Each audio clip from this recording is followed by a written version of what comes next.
দরজাগুলোর ওপর কিন্তু খুব সুন্দরভাবে ফুটিয়ে তোলা হচ্ছে। এগুলো রয়েছে, এগুলোকে কিন্তু এরকম বেন্ড করে করে পুরোপুরি ফিট করা হয়েছে। সেই যে ভারতের স্বাধীনতা সংগ্রামের যে বিভিন্ন দৃশ্য, যেগুলো এখানে নারীদের অবদান কিন্তু আমাদের দেশ আমাদের দুর্গা, ভারত ছাড়ো আন্দোলনের যে ইতিহাস, সেটাতে দারুণ লাগছে কিন্তু এগুলো দেখতে। সকলকে স্বাগত জানাই ফেস্টিভ বাঙালির আরও একটা নতুন ভিডিওতে। আর দুর্গাপুজো 2025-এর প্রস্তুতি পর্বে এই মুহূর্তে আমরা চলে এসেছি নর্থ কলকাতা। নর্থ কলকাতার যে এলাকার কথা আমি আজকে দেখাবো বা তুলে ধরবো তা হচ্ছে আবোল তাবোল পাড়া। তোমাদের সকলের ভালোবাসার একটা প্রাণ কেন্দ্র বা তোমাদের সকলের উপচে পড়া ভালোবাসা কিন্তু এই আবোল তাবোল পাড়া আজ খ্যাতি ছড়িয়ে পড়েছে গোটা বাংলায়।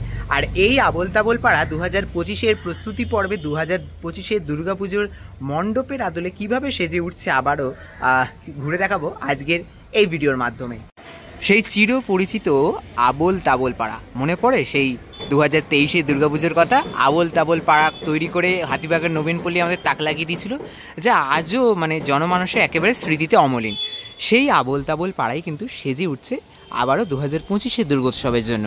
2025-এর দুর্গাপুজোয় হাতিবাগান নবীনপল্লীর উপস্থাপনা আমাদের দেশ আমাদের দুর্গা। শিল্পী অভিজিৎ ঘটকের সৃজনে এবছরে তাদের মণ্ডপ রূপ পাচ্ছে। কাজ কিন্তু দুরন্ত গতিতে এগোচ্ছে। আর কিভাবে সেজে উঠছে তাদের মণ্ডপ, বেশ কিছু ঝলক দেখাবো আজকের এই ভিডিওতে। প্রবেশ করেই দেখতে পাচ্ছি বিরাট বড় একটা তরুণের মতো এখানে স্ট্রাকচারকে দাঁড় করানো হয়েছে এবং সবটাই কিন্তু পুরোপুরি এরকম প্লাই বেস কাজ চলছে। তার পাশাপাশি কিন্তু টিনের যে কাজ সেগুলোও চলছে। আর এই যেহেতু একটা ব্যস্ততম এরিয়া, রাস্তার ওপর পুজো, তাই মানুষ তো অবশ্যই এখান দিয়ে যাতায়াত করবেন। পুজোর সময় রাস্তাটা বন্ধ হয়ে যায়। আচ্ছা, আমি যদি একটু এগিয়ে যাই ধীরে ধীরে, এবার মণ্ডপটা তোমাদের ঘুরে দেখাচ্ছি কীভাবে কাজ চলছে বা কতটা কাজ এগিয়েছে। এই পার্টগুলোতে যদি দেখি, এই পার্টগুলোতে কিন্তু পুরোপুরি যে আয়রন স্ট্রাকচারের বেশের কাজগুলো, আয়রন স্ট্রাকচারের কাজগুলো চলছে, টিন দিয়ে কাজগুলো চলছে। ওপরের দিকটাতে কিন্তু বাটামের স্ট্রাকচার রেডি আছে, সেগুলোতেও কিন্তু এই টিনের প্রলেপ বা বাটামের প্রলেপ বা প্লাইয়ের প্রলেপ পড়বে এর ওপরে।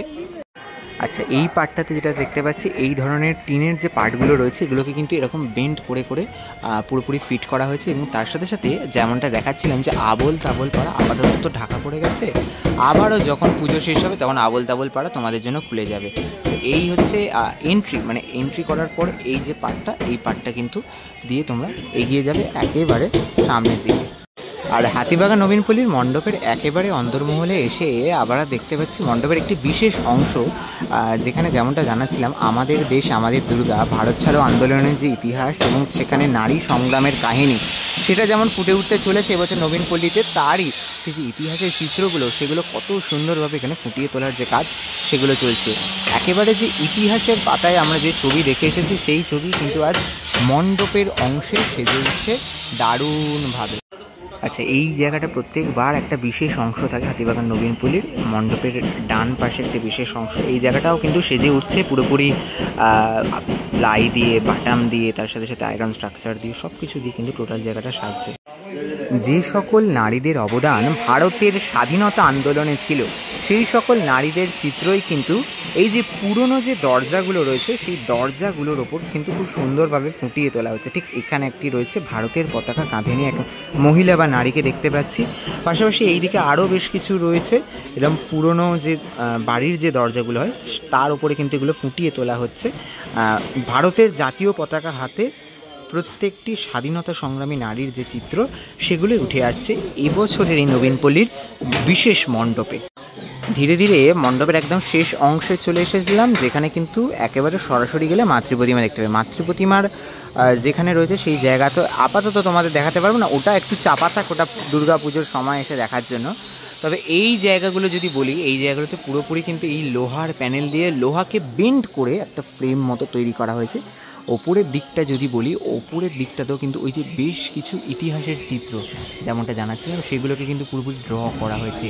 সেই যে ভারতের স্বাধীনতা সংগ্রামের যে বিভিন্ন দৃশ্য, যেগুলোতে যেখানে নারীদের অবদান কিন্তু অবধারিত, সেই সকল চিত্রকে ফুটিয়ে তোলা হচ্ছে। এখানে একটা ছবি রয়েছে, দেখি জুমেতে আসে কিনা। এই যে এই ধরনের ছবি কিন্তু রেডি করা হচ্ছে এই জায়গাতে, দারুণ লাগছে কিন্তু এগুলো দেখতে টোটালটা।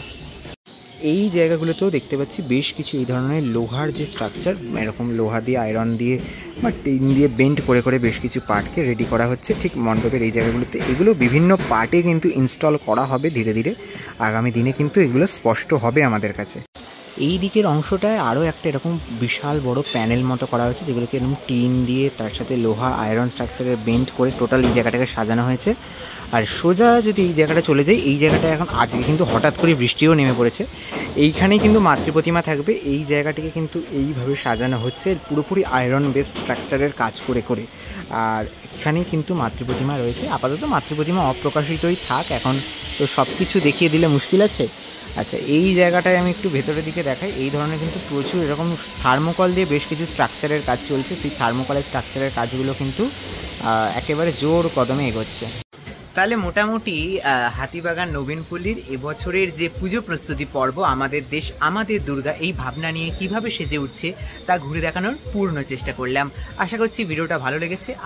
আরও নতুন আপডেট নিয়ে ফিরে আসছি খুব তাড়াতাড়ি। ততক্ষণের জন্য ফেস্টিভ বাঙালির সাথে জুড়ে থেকো।